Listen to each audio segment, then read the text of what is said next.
Bienvenue dans cette nouvelle édition du QG Week-end. Au sommaire de l'actualité, le Burundi sous le radar onusien. Le Conseil de sécurité a voté ce jeudi à l'unanimité une résolution sur le pays. Le texte fait mention de sanctions ciblées. La campagne électorale bat son plein au Burkina Faso. Benewende Stanislas Sankara, candidat sankariste, prône le renouvellement de la classe dirigeante. Et puis le président Teodoro Obiangema Bazogo, désigné candidat du PDGE pour la présidentielle équato-guinéenne de 2016. Un gros plan dans ce journal. Mais avant de développer ces titres, la participation d'Étienne Tshisekedi au dialogue national congolais s'annonce de moins en moins hypothétique. Selon son parti politique, l'Union pour la démocratie et le progrès social, l'opposant serait prêt à rentrer en République démocratique du Congo à condition de se mettre d'accord avec le camp présidentiel sur l'ordre du jour du dialogue national et sur la médiation internationale. Rappelons que ce dialogue convoqué par le président Joseph Kabila porte sur le calendrier électoral, l'organisation et le financement des élections.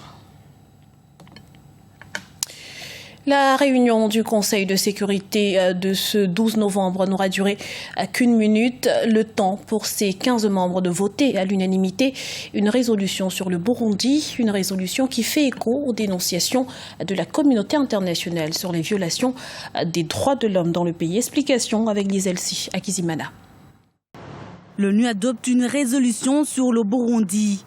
Les 15 membres du Conseil de sécurité ont approuvé à l'unanimité la résolution proposée et rédigée par la France sur le Burundi.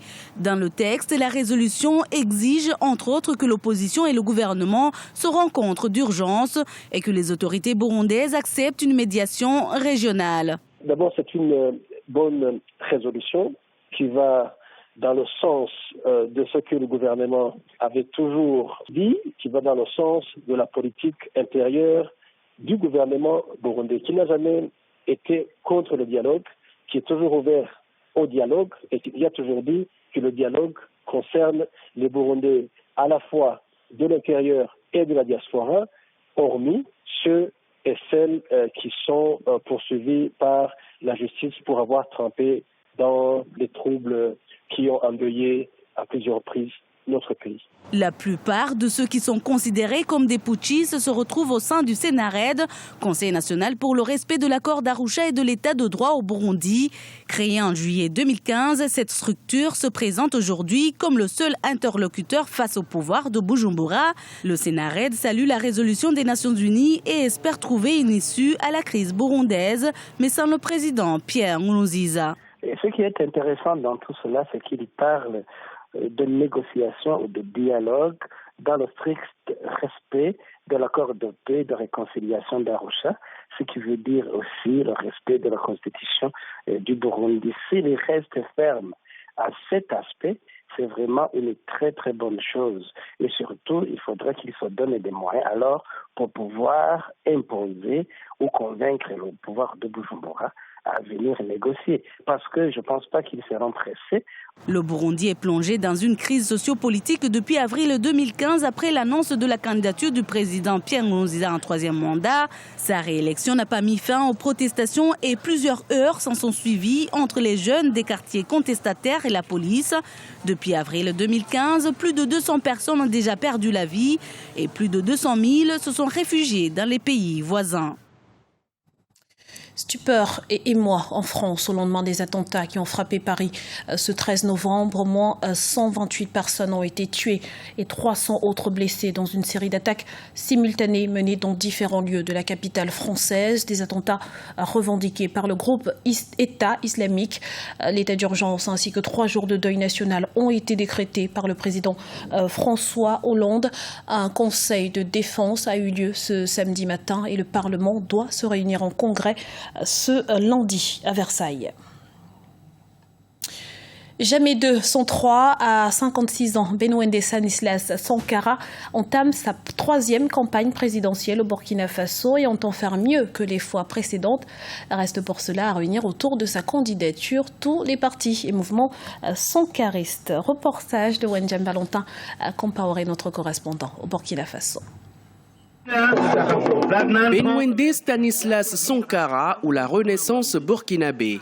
Cet avocat et farouche opposant du régime déchu de Blaise Compaoré a fait l'option de sillonner les villes et campagnes à la rencontre des populations. À travers un discours en langue locale, ce candidat investi sur la bannière des partis sankaristes tente de séduire son public.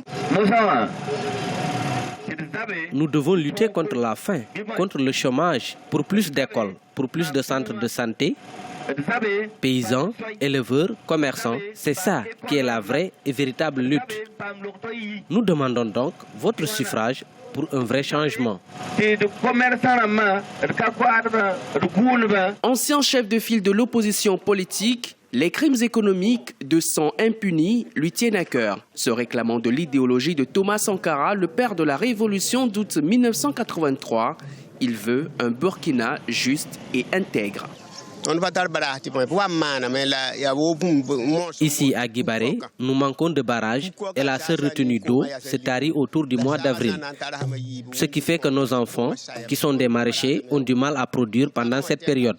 Aussi, le centre de santé manque énormément de consommables et pas assez d'écoles pour nos enfants.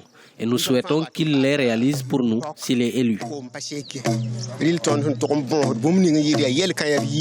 Candidat malheureux en 2005 et 2010, Benwende Stanislas Sankara compte miser en 2015, s'il est élu, sur la production et la consommation locale, gage selon lui d'une économie stable et prospère. Le Parti démocratique de Guinée équatoriale a désigné son candidat pour la présidentielle de 2016. Sans surprise, le choix s'est porté sur le président Teodoro Obiang-Nguema Bazogo. Voyez ce reportage de notre correspondant Léopoldo Enememba. Teodoro Obiang-Nguema Bazogo, désigné candidat du PDGE à la prochaine élection présidentielle de 2016. Cette décision a été validée par les militants du Parti démocratique de Guinée équatoriale au pouvoir lors de la cérémonie de clôture du 3e congrès extraordinaire de cette formation politique à Bata. Le chef de l'État équato-guinéen a bénéficié du soutien de ses camarades du parti grâce à sa lutte pour le développement du pays depuis 1979. Après avoir écouté les déclarations des représentants des différentes structures du Parti démocratique de Guinée équatoriale qui ont demandé le respect de la résolution adoptée lors du 5e congrès national ordinaire, nous avons décidé de porter notre choix sur la personne du camarade militant Obiang-Nguema Bazogo pour nous représenter à l'élection présidentielle de 2016. Plusieurs défis attendent le candidat du PDGE à la présidentielle de 2016. La lutte contre le chômage et la diversification des sources de l'économie pour réduire la dépendance à la production des hydrocarbures. La décision que vous avez prise est historique et c'est tout à votre honneur. Nous nous engageons aujourd'hui en faveur de la pérennisation du climat de paix.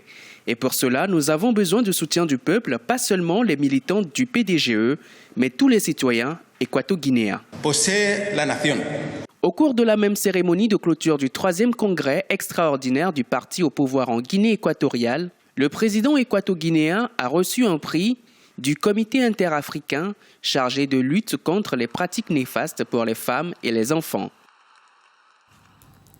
C'était le journal de la rédaction. Merci pour votre fidélité. Retrouvez dans un instant une nouvelle édition de l'information sur Africa 24.